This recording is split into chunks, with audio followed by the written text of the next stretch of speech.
हरे कृष्णा। आज की इस वीडियो में हम आपको बताएंगे कि कब है पाप कुंशा एकादशी, क्या होगा पाप कुंशा एकादशी का व्रत शुरू करने और खोलने का सही समय, क्या होगी पाप कुंशा एकादशी की पूरी पूजा विधि और पूजा के शुभ मुहूर्त, और कौन से काम आपको इस एकादशी के दिन भूल से भी नहीं करने हैं। यह सब जानना है तो वीडियो अंत तक देखें। पाप कुंशा एकादशी के दिन भगवान विष्णु के पद्मनाभ स्वरूप की पूजा की जाती है। आश्विन मास के शुक्ल पक्ष की एकादशी को पाप कुंशा एकादशी कहा जाता है। इस दिन भगवान की विधि विधान से पूजा करने पर वह आपके सभी पापों को क्षमा कर देते हैं। इस बार आश्विन मास शुक्ल पक्ष की एकादशी तिथि का प्रारंभ 13 अक्टूबर 2024 रविवार को सुबह 9:10 से होगा और यह एकादशी तिथि समाप्त होगी 14 अक्टूबर सोमवार को सुबह 6:41 पर। इसलिए इस बार पाप कुंशा एकादशी का व्रत 14 अक्टूबर 2024 सोमवार के दिन रखा जाएगा। एकादशी के दिन तुलसी तोड़ना मना होता है, इसलिए आप इस बार तुलसी एक दिन पहले 13 अक्टूबर को तोड़कर पानी में रख लें। 14 अक्टूबर 2024 सोमवार यानी पाप कुंशा एकादशी के दिन सूर्योदय सुबह 6:27 पे होगा। सूर्यास्त शाम 5:58 पर होगा। ब्रह्म मुहूर्त सुबह 4:51 से सुबह 5:39 तक रहेगा। अभिजीत मुहूर्त 11:49 से दोपहर 12:35 तक रहेगा और यह अत्यंत शुभ मुहूर्त है। इस समय में आप भगवान श्री हरि विष्णु की एकादशी की पूजा कर सकते हैं।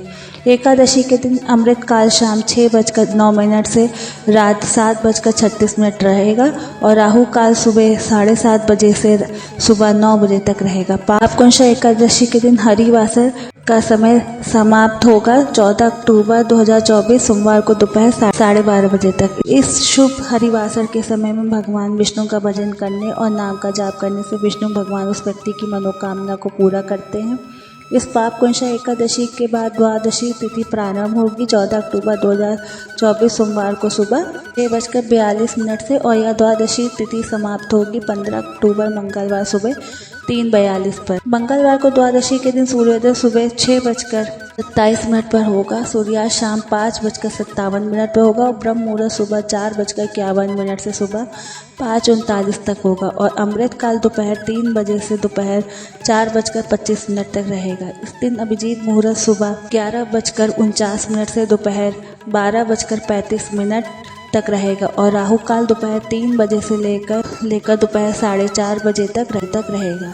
याद रहे आपको द्वादशी के दिन इस अशुभ राहु काल में अपना एकादशी का व्रत नहीं खोलना है। आइए अब जानते हैं इस एकादशी व्रत का पालन करने यानी एकादशी व्रत खोलने का सही समय। पाप कुंशा एकादशी व्रत का पालन 15 अक्टूबर 2024 को मंगलवार को सुबह 6:27 से 7:45 के बीच में ही आपको करना है। आइए अब जानते हैं पाप कुंशा एकादशी व्रत की पूरी पूजा विधि और इस एकादशी व्रत को खोलने की संपूर्ण विधि। पाप कुंशा एकादशी के दिन सुबह सबसे पहले पानी में गंगा जल की कुछ बूंदें मिलाकर स्नान करें और नहा धोकर भगवान विष्णु के सामने पूरे दिन श्रद्धा से व्रत करने का संकल्प लें। संकल्प लेने के बाद लकड़ी की चौकी पर पीला कपड़ा बिछाकर उसके ऊपर भगवान श्री हरि विष्णु और माता लक्ष्मी के विग्रह या चित्र को विराजमान करें। भगवान को पंचामृत से स्नान करवाएं। अब भगवान विष्णु को तुलसी पत्र फूल फल मिठाइयों का भोग चढ़ाएं। पीले वस्त्रों से ही भगवान विष्णु का इस दिन श्रृंगार करें। जब पाप कुंशा एकादशी व्रत की आप कथा सुने तो उस समय भगवान विष्णु का ध्यान करें।